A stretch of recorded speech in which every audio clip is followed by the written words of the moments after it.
Hey everyone, I'm Kandyce. I'm Latoya. And I'm Sherelle. And we are Sisters Unscripted. Thank you so much for joining us. We are completely unscripted, where we talk about all the things, all the shit, whatever we want, from the eyes of Black sisters. So stay and kick it with us. Let's get into it. Welcome to another episode of Sisters Unscripted. I'm Kandyce. I'm Latoya. How's it going? Good. How's it going for you? It's going good. Just enjoying this weekend and, just chilling. What about you, sis? I'm doing good. I mean, we should let the audience know that this is a special episode because it's going to be just Kandyce and myself on this episode.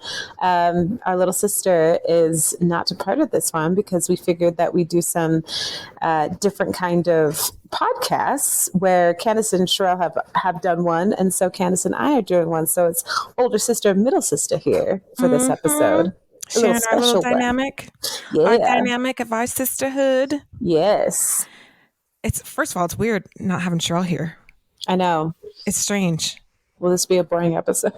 No, not at all. Not at all. It's just, I think the three of us together, we have just a certain dynamic, and it just feels a little off, if that makes sense. Like, not off in a bad way. It's just different. Oh, yeah. I don't think it's a bad thing at all or a bad way. I felt the same way with Sherelle when you weren't there. It was so strange because I feel like, we're like a trifecta. Yeah. That we have a missing energy. Missing energy. So, but how was your week? It was good. Busy as always. I'm always on the go, trying to reteach myself how to slow down. That's always been a struggle for me. And it's interesting. I saw this quick TikTok video of this Black woman saying it is revolutionary for Black women to self-care. And it hit me hard because I was like, I'm trying to reteach myself how to do that. Because, in the world, we're taught that it's so hard, especially the expectancy from, the world that, Black females specifically, or Black presenting females, have to, be the heroes. We are the heroes of everything. Yeah. And how to self-care and rest is an act of also serving the bigger picture too. And that's something I'm trying to reteach myself how to do that. And I'm struggling. Well, I just say, from someone that has also realized that that's huge as well in my life, just lean into it. It's going to be hard, and not going to lie, it's still hard for me because I'm finally learning how to finally put myself first and, give myself self-care, because it feels weird. It's strange. It's almost like I kind of relate it to what a healthy relationship would probably feel like, when I don't really know what a healthy relationship is because I've never really had one, but I would imagine from what I hear is people say, you're so used to, when you're so used to being in survival mode in all aspects of your life, you're just waiting for something else to happen. And so when things are good, it's kind of like, well, what's happening? Is this okay? Like, you're almost waiting for something to happen, or like, am I bored? Like, what's happening? Almost being healthy in a relationship, or just even with yourself. It's kind of like, I don't want to say boring because it's not boring, but that's the only word I can think of right now. It kind of reminds me of Passing Strange when Youth says paradise is a bore. Because really, if you think about it, it's like, what's happening when you're really just, when you're really in your zen. Right. Which I'll say, for folks who don't even know what Passing Strange is, you should look into it. I think we've mentioned it before on a podcast, but I'll reiterate the importance of seeing that piece of storytelling, of theater, of even beyond what is even theater, because it's it broke the mold. It was a musical, a performance art piece. Spike Lee filmed it, actually, the last 3 performances. So folks, get your hands on a copy of it or watch it on Amazon Prime. Yep. If Amazon Prime is listening, hey, sponsor us. What's good? Hey, Sisters Unscripted. Also, Spike Lee, what's up? What's up, Spike? But you should check that out to understand what we're talking about, because it's a revolutionary piece. And I think that's actually a good topic to actually maybe talk about. Self-care. As Black folks and as Black females, why is it such a thing that is so foreign for us, especially like in relationships and relationships with ourselves, with our sisterhood, with our in our family dynamic, and also just in how we show up in the world? Why do we resist self-care? Maybe this is me making a really bold statement right now, but I kind of feel like I'm realizing as I get older, a lot of stuff is stemmed from white supremacy. And so I'm wondering if I don't know, that's the first thing that's kind of coming to my head. You think about, when our people were slaves, like I'm sure they are working around the clock. Oh, for sure. And I'm sure like the types of breaks that they got were pretty non-existent. You know what I mean? So, and, you think about that, that stuff becomes ingrained in you if you keep doing those types of things, and, you build habits of things that you're doing. And like, I know for me, when I'm, in a life full of hustle, it's like, bam, bam, bam, bam, bam. And then when I do slow down, it's like, whoa, what's going on right now? Something's wrong. Right. Yeah.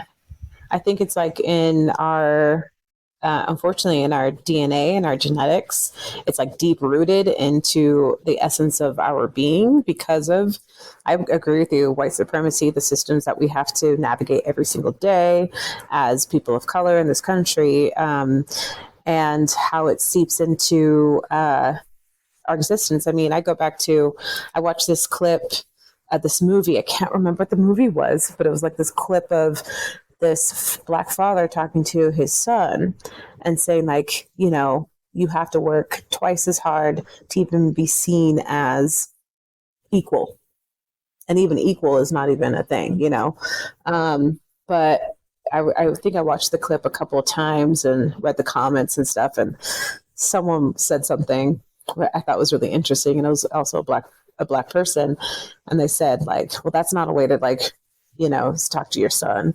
And someone chimed in and they were like, no, it's exactly how you talk to your son, to get them ready for the actuality of the world. Right. And I was like, yeah, I mean, we got that talking to from our parents, and how that shows up into our grind, the grind mentality. That, the many conversations I've had with my, with Black artists, and people who own black businesses, you always have to be on the grind to be, or so you're going to miss something. You're going to miss out on something, potential income opportunities, resources, all these things. And so, like, we never are allowed to stop to, one, enjoy the earnings that we've received because of the hard work, and to even see how far we've come, because we're on to the next grind. And so the grind culture in the Black community is something I'm trying to reassess for myself, because these grinding gears are burnt out. Beyond burnt out. I don't even know what you would even phrase, what real burnout is, because I thought I was burnt out, but I just want to be on permanent vacation. Thank you. Please and thank you. Please, thank you. Who wants to fund us to permanently go on vacation for the rest of our existence? Go to Disney World, please. Thank you. Anywhere but here right now. For real. But that is something I think about often, of the conversations we've had as young ones from our parents who've had to also live in that white supremacy system of having to be twice as good to get just even a little bit to survive and how you have to grind on a constant basis just to get a little crumb to And survive. also be happy about it. Yeah. Like you're so lucky to be grinding as much as you are. Right? That gratitude. Mind you, I'm saying like, yes, all things gratitude. Yes. I'm a person who is of gratitude. I see what's in front of me. I'm grateful for it. And also, I think it can be manipulated and twisted that you should just be grateful to have the little piece that you get. And if you want more than that, you're selfish. And I disagree with that. Well, I think it goes into that whole of what is it called? Toxic positivity. Like that stuff drives me crazy. I'm all about being positive, but the moment that I feel that my feelings just aren't valid, and because, well, you should have just been more positive and then it would have been better. I'm like, but really, is that really how it works? Mm-hmm. I'm allowed to have feelings. I'm allowed to feel sad about something. If something doesn't work out, I can still be grateful and sad at the same time. Two things can exist at the same time. For sure. Well, I think that's manipulative too. Positivity culture, toxic positivity culture is such a tool of manipulation. I think now, I think everything. I feel like stuff, possibly not all things, but some things like that start in a pure way, and then it instantly gets capitalized and then also twisted. Like there are more days that I am sad, tired, exhausted, and also still present is happiness and joy. I have moments like that every single day too. But I'm not going to pretend that I lived an entire day of joy when I didn't. Because what does that do for anybody? Having a fake smile on for people to feel comfortable, you could see through that. And I think we've all tried that on for ourselves, and it made us even more depressed, more sad, and less experiences of joy and happiness present themselves. Wow, and that's interesting you say that, because I'm trying to help my kids understand too that, like, it's kind of like a different side of what you're talking about, how you can have a bad day, but you can still have good things that happened. Like recently, I was talking to Olivia and I was like, "Hey, honey, how's your day?" She's like, "I had a really bad day." And I'm like, "Well, what happened?" And so she told me what had happened. And it was just like one thing, which, granted, like I totally still validated her feelings because that's what she was feeling. But I also did let her know, like, she had all these other amazing things that happened. And I said, "Honey, just because you had that one thing doesn't make it all a bad day, right?" And she was just like, "Well, but it was sad." And I said, "And that's so true. That's okay. It's okay that it was sad, but you can still have a good day while you're having some bad moments in there." I don't know. Does that make sense? It does make sense. Yeah. I mean, I can relate to Olivia. There are days when I'm like, this day was fabulous. And then one little thing happens and I'm like, this day went to shit. Screw the world. I hate everything. And then Right? if I review the day, that one thing shouldn't outweigh the many wonderful things that have happened. And I say vice versa. If you do have a real bad day where the dominoes just keep falling, let me have my bad day. And let me experience that and feel the feelings so I can work through them. Because the sooner I'm able to work through them, the more I'm able to get to the joy and happiness quicker. But it's like, if I deny those feelings and I pretend that I'm in a good mood, then that's going to affect the next day, into the next day, into the next day, until I have an explosion where I'm like, everyone's like, "Why are you mad?" And I'm like, I can't even pinpoint when I got mad anymore. That part right there. And then I can't even verbalize it right now, but that makes so much sense, because I feel like that often where, people are like, "Well, why are you so mad?" And you kind of end up looking like the villain in a way, because you were holding so much of it in. And then finally it's like, it was little tiny things that became big things, and then you're like, and then you start questioning yourself, like, why was I so mad to begin with? But it's because, I don't know what you want to call it, whether we just pushed it aside. We didn't want to deal with it, or we thought that, that we're just putting it to the side, because we thought it was best for us. I don't know. Mm-hmm. So, but I totally relate to that. Yeah, and it actually made me think when you're saying all those things, like pushing those feelings aside and not allowing ourselves to have a human experience of, feeling the feelings. I mean, it's everything always goes back to childhood, even though it makes me angry to it's the truth, and not being able to experience those emotions and having to put on a happy face so nobody knows what's really happening in the household or how we are taught how to navigate our feelings affects us when we're adults. And so therefore we push it aside until we do blow up at somebody, and it causes, relationships that might be going fine.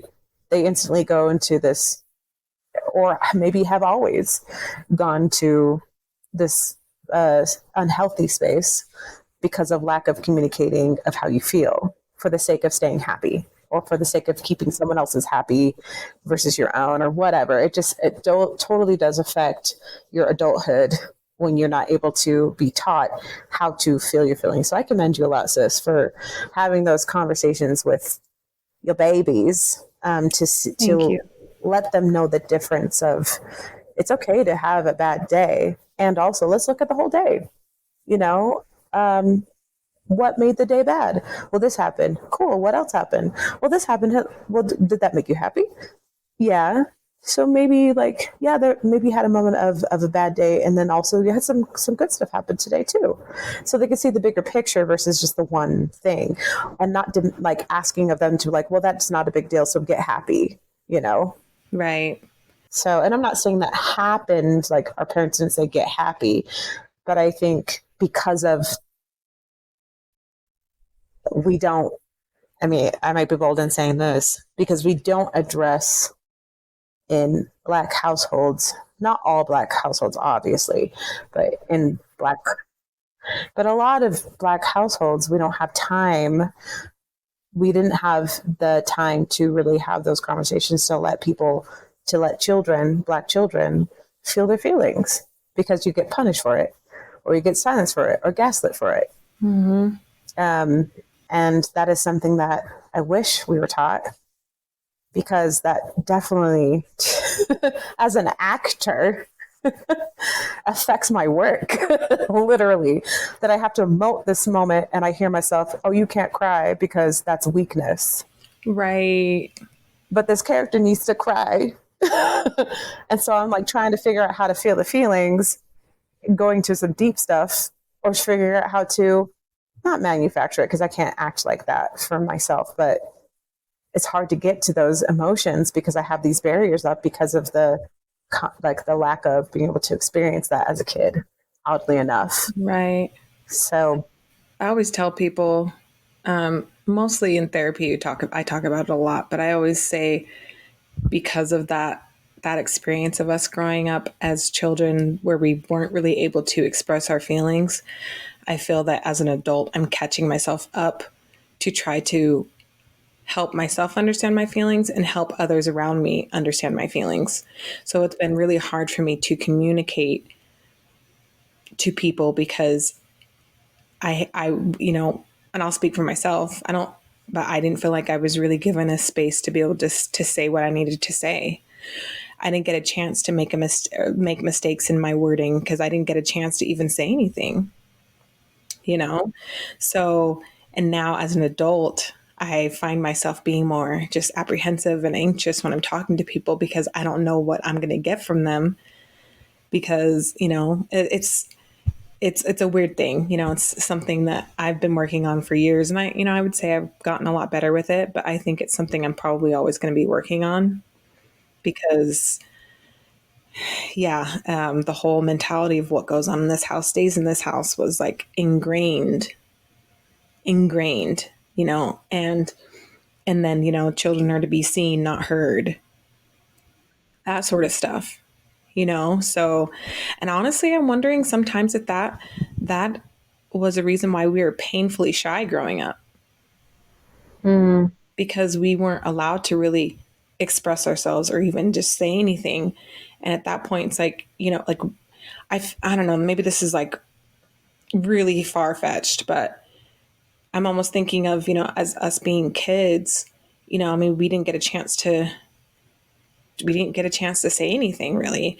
And then when we did get a chance to say something, it was more or less ridiculed, and, it just wasn't good enough. So why would we want to put ourselves out there to people that we barely knew for them to ridicule us like our, like, I don't want to say parents, but parents.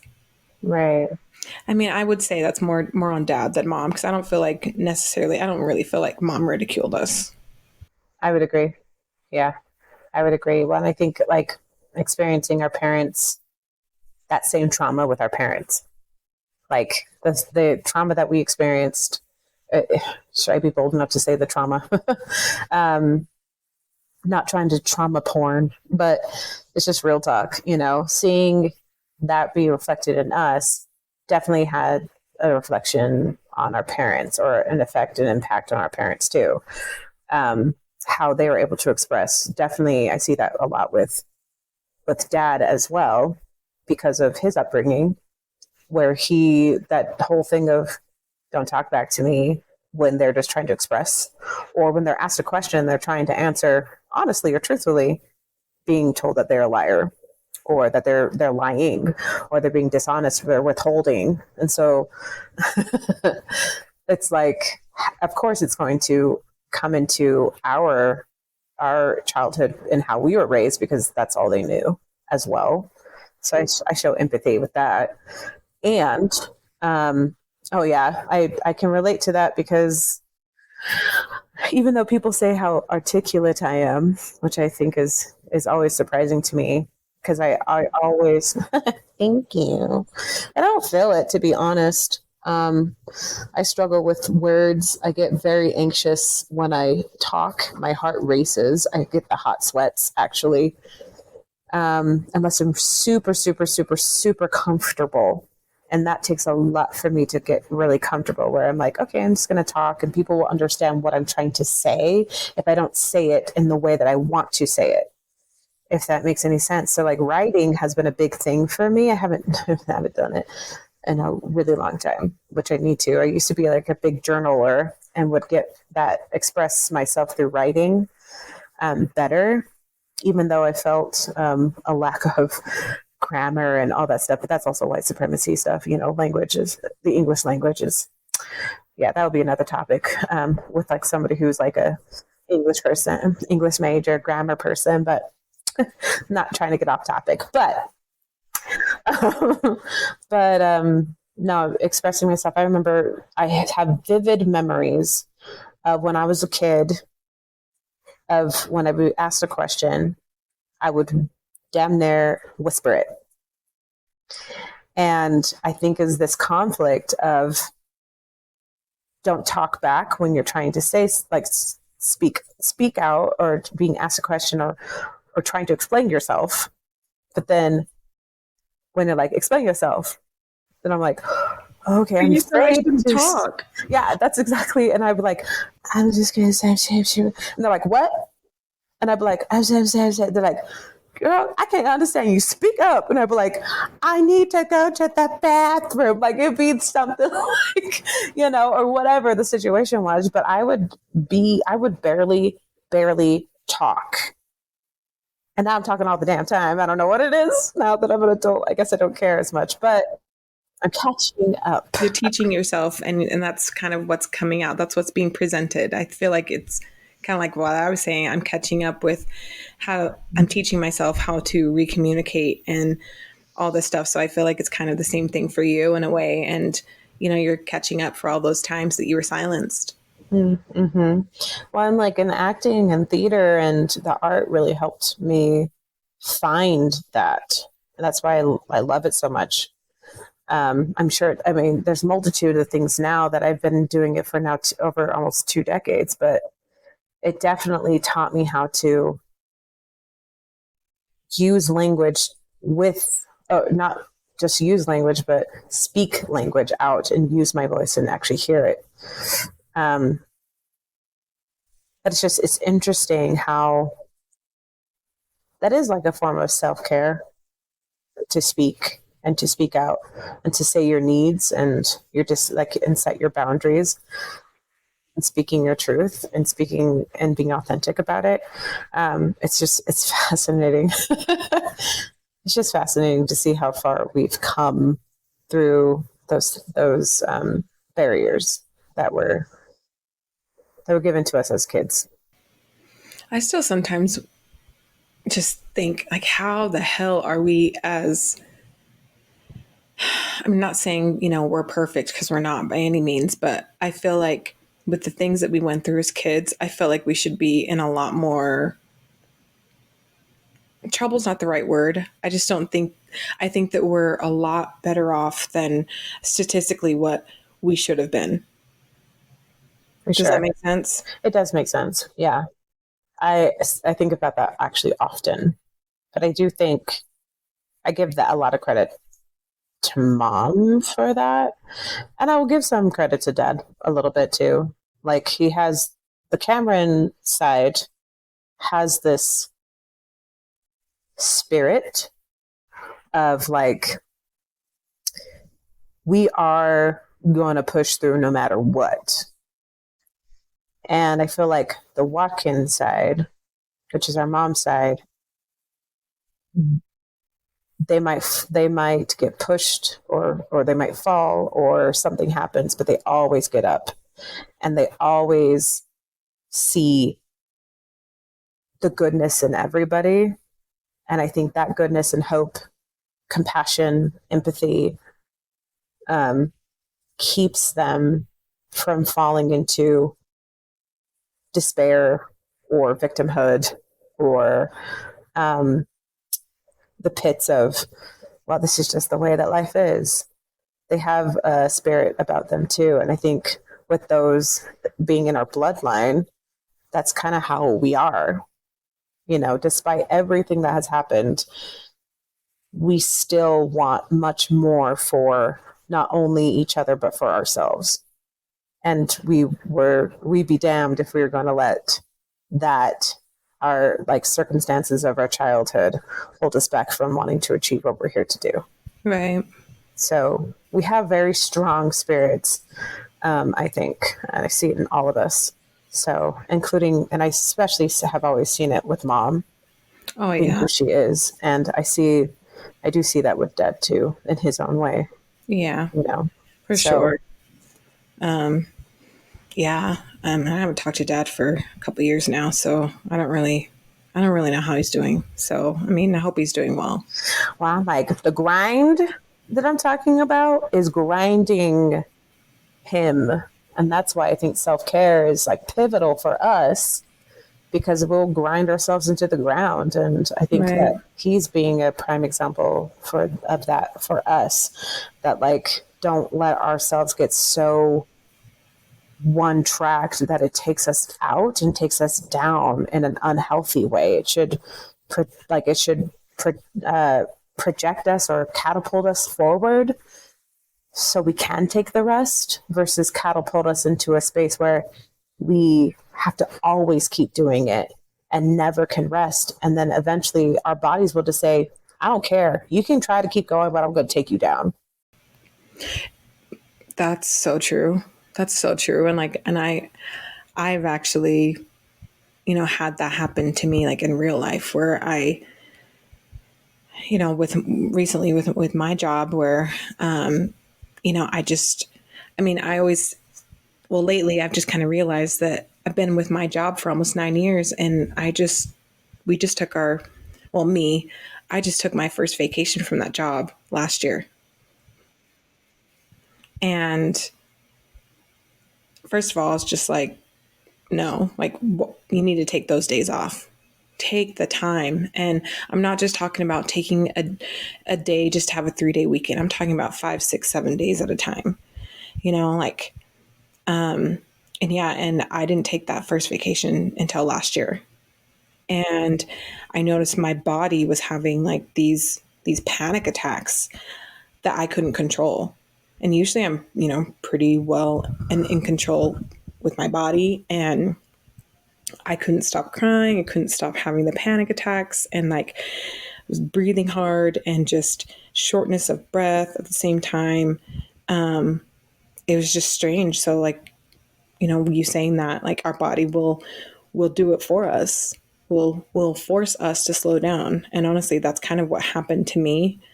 And now I think about it a little bit more. It reminds me of dad in a way, because I remember, thinking when we were little, it's like, just dad works all the time, and when we wanted to spend time with him.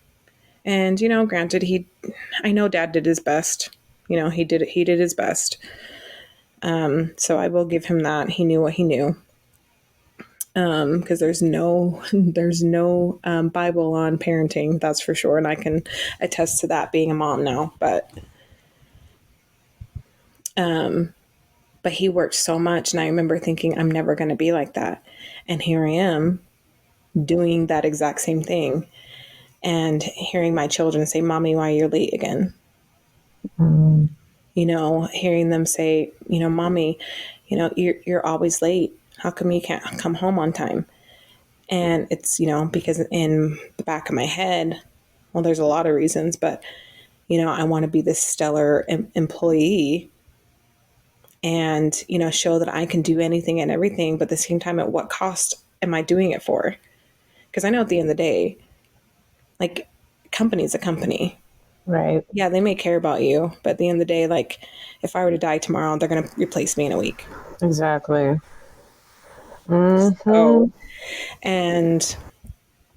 So I don't know. It was just a huge wake up call for me this year, and I'm glad we're taking another vacation this year. That'll be nice. Yeah. I can't wait. I can't wait either. But it just, I don't know. It kind of goes back around into like just self care. You really got to learn how to take care of yourself, and I'm not just talking about just like physically. It's got to be. It's like a whole full circle of spiritually, physically, mentally, all that stuff. Mm-hmm. Yeah, I completely agree. I do. I do remember actually, like when, and this is always like, I always say like dad gave us the work ethic. We know how to work and we work hard. Like, I mean, Sherelle, she was here, she'd be like, yeah, she had like what 3-4 jobs sometimes at a time. I've had like, I remember I had like what 4, 5, 6 jobs at a time where I was like, had 2 acting gigs. I was working at this like 2 bookstores. And then I was like, dang, I was working at a theater doing like night stuff. And then, what other thing was I doing? I was everywhere. I was like, sorry, I got to work at this like 7th job.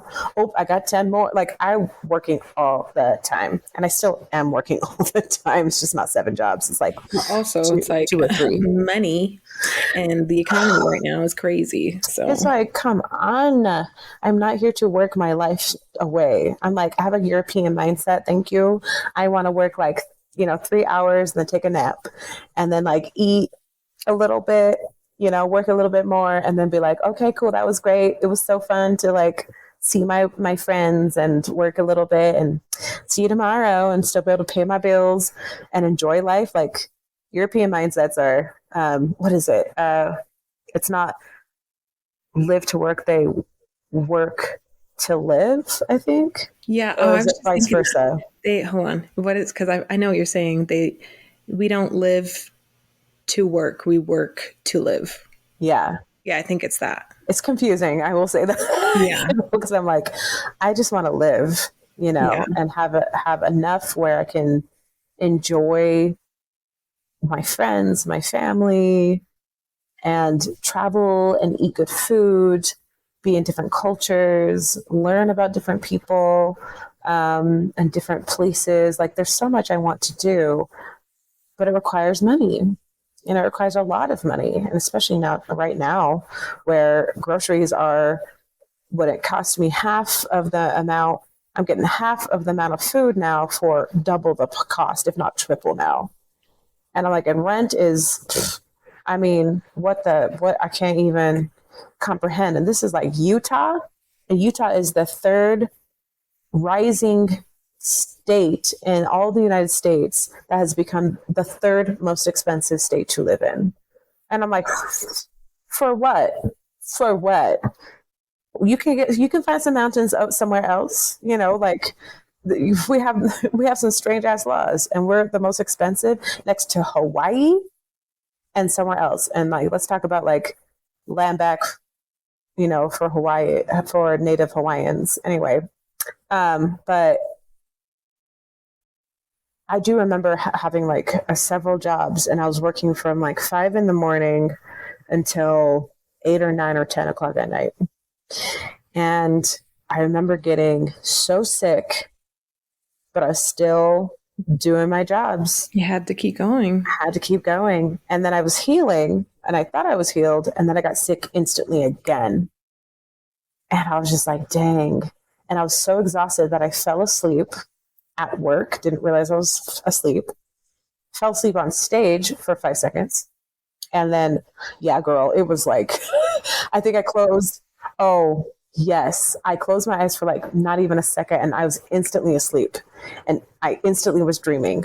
And in my dream, it was like, I told myself, girl, you better wake up. You're performing in the play right now. And I woke up, and luckily I didn't jolt myself awake. It was just like, and then my eyes opened up, and I was like, oh my gosh, I fell asleep. Like, that's how tired I was. And I was working, and I didn't realize I did my work. I zoned out or slept with my eyes open, but still working like a robot. And it scared me so bad. I was like, I have to quit this corporate job, or else I'm going to go mad. I'm dying. Like, yeah, my body is responding in a way that I've never experienced before.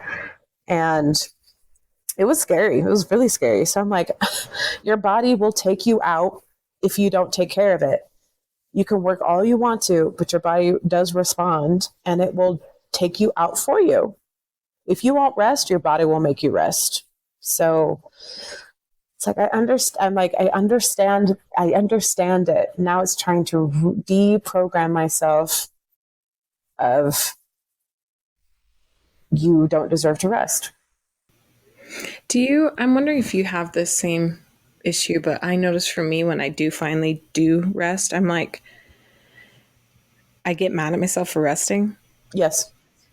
It's like, I need to be doing this. Like, I did that today, actually, because like I was going to plan on doing some things today, and I was like, I didn't. I ended up just chilling, catching up on seasons of Love is Blind, and like, it was nice chilling in my bed and scrolling on the phone every now and then, and just not really having to worry about anything. But then as the day started going more going on, I'm like, you should have been doing this. You should have did this. You should have done that. And it's like, no, my body was telling me I needed to rest. I just got back from a business trip. I traveled yesterday, and, I was tired. So tomorrow's another day. We can start again.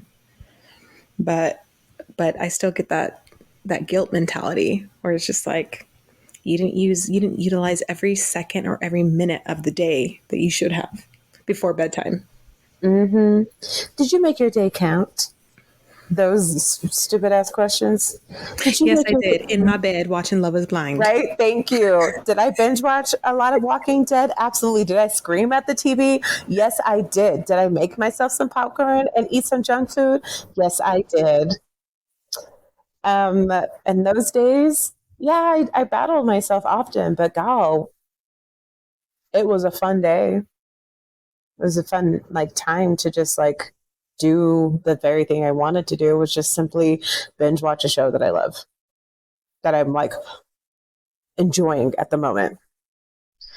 But I can relate to that for sure. I feel a deep guilt and a waste of time that I'm wasting my time and that I could be could be writing the script that I want to be writing, my screenplay, or reading a book, or reading another play, or whatever. And I'm like, I can do that, but will I retain it because I'm so tired and I don't want to do it? I probably won't. So I'm going to waste the time anyway. So I might as well be doing something that's not wasting time and taking care of myself. And that might be just watching The Walking Dead. Because I need to see if Michonne and Rick are going to get together. Like, let's go. Or are they going to make the same damn mistake where I'm like, didn't you learn the last episode? Did you just have amnesia? Did you forget that these people don't like you and they tried to kill you and now you're trying to call for peace? Anyway, I don't have any feelings. Girl, I would say I feel like that with Love is Blind in a way, because that show is like making me like look inward. Because like these shows, like I know they're entertaining, but really at the end of the day, they're people's lives. And but I don't know. This is totally off topic, but I just saw a lot of self-sabotage. Oh, interesting. And I'm like, I think to some capacity, I think all of us have a little bit of that. Yeah. Whether we just don't think we're good enough to have something, or that, because X, Y, and Z happen, we don't deserve ABC, whatever. But anyway, girl, that show, get into it. I need to. I saw the preview, but I think it's interesting. I don't think that's off topic. I think not resting is self-sabotage. Because eventually it's all going to crumble if you don't. So like, good point. I think it's still on brand of what we're talking about. Self-sabotage still can lean into not resting and not and taking away from your self-care. Mm-hmm. Yeah. So, and what you really want. No, it's just thoughts that I'm throwing out. Okay, thank you. I'll take it. Thank you. Thank you. It's hard to receive. I'm learning. But so what's one thing this week that you think you did for yourself for self-care? You know what? I have started to go back to the gym actually this week. I know. Woohoo! And started just moving my body again in ways that my body likes and appreciates and uplifts my spirit. So I'll say that, and that like not only the gym, going to like the gym, because I love me that step machine thing. That's like my workout of choice because I can zone out and kind of just like let my body do it. But I went on a walk and enjoyed nature and the sun. I went to African dance and moved my body with dance and community, and had a nice cup of coffee. Okay, a caramel latte. And those little things, like, I love the feeling of overwhelming gratitude that I'll get, that I know that I'm doing what I need to do. And that's how I felt every single time I did that. I would leave with like that fire in my belly that feels like butterflies. And I'm like, okay, I'm doing what I need to do because I feel joy out of it and much gratitude that I made that decision to do that for myself. So I'll say that. I love that. What about you? I'm going to be honest. I wasn't as good this week as I was the week prior, but I did do some things though. I also am getting myself back to the gym. So, and I'm proud of myself for doing that and, getting back into being consistent. So I notice when I am moving my body, and because I like to meditate as well. Like when I have that morning routine, when I get up, I, meditate, pray, I'll write in my gratitude journal, work out, and I just feel so much better, like more capable of conquering the day. So I did do some of that this week. I could have been better, but I'm grateful for what I did give this week to myself. And then also, I guess, today too, then, because as you can see, I'm in my jammies and I'm just relaxing, and it was nice. It was nice. I love So, that. And also, Girl with Her Braids. Is that the song? a black girl in her braids, a black girl in her braids. Can't tell her nothing. Please don't touch. What's the last part? She knows she looks amazed. See, I'm glad you sang it because I was like, Black Girl in Her Braids. Black Girl in Her Braids. That's not even a song. But That guess sounds what? like It is now. the Beyonce song, the house song. Oh, it totally does. Ooh. So true. Beyonce, don't come for me. I guess you're in my subconscious. Black girl in her braids. Oh, oh, oh, oh. Black girl in her braids. I can hear Sherelle somewhere Cringing. around, just like, why are they singing again? I'm like, girl, you like when we sing. She does it too. She just doesn't like to admit it. Right. So let's go with joy for the week. What was an awesome thing that happened to you this week? What was your joy for the week? Well, my joy for the week was I booked another full feature film. Yeah, I'm really excited. So manifesting my dreams and learning, and they're coming, and I'm open, and I'm really grateful that I get another opportunity to learn and to grow and to act and on another project. So I hope they keep. It's not even hope. I know they're going to keep coming through because I'm just full of gratitude and open to them. So that's my little joy. I'm really excited. I love that. Congratulations. Thank you. You're welcome. What about you? I'm trying to think. I met a friend over the week that I had been talking to for a while. So it was nice for us to finally meet up and to see them in real life and just, vibe out and have fun together. It was really, really nice to make a connection with somebody new. So that would be my joy for the week. I love that. Connection is everything. Yes. And good connection is everything. So right. And, and you could just tell when people are genuinely good people and this person is just good people, I'm like, thank you for your time. They're like, thank you for your time. It's, a lot of people are into wasting. Well, I don't know. I don't want to say that's pretty bold statement, but I feel like a lot of people are into wasting people's time. So it's nice when you can tell that people are genuine about the time they want to spend with you. Yes, I would agree.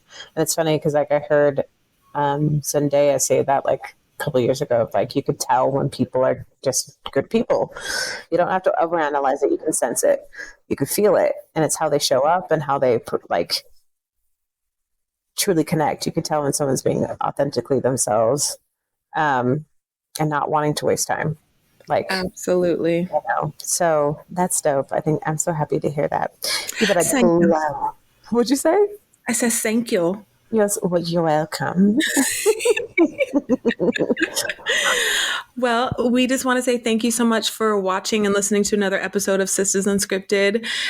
Please follow us on all platforms. We're on Facebook, TikTok, Instagram, YouTube, at Sisters Unscripted. You can also send us, you guys have questions, comments, or you guys have, you guys want to bring up any topics that you guys want to hear from us.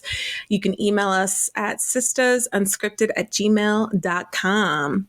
So thank you again for everybody that's here. And sis, thanks for being here. Yeah, thank you for being here. It was a really cool conversation. So yeah, I always enjoy getting together with you and Sherelle. So this is nice. Honestly, I didn't think that this whole experience that Sherelle had kind of brought us together to do this, I didn't think it was going to be as healing as it is for me. Mm-hmm. I don't know. I've always felt close to you guys, but I feel like, we're just growing more of a stronger bond, and I love that. Well, likewise, I agree. It's pretty dope. So, oh, cool. Well, thank you so much for joining us, guys. Sisters out. Bye.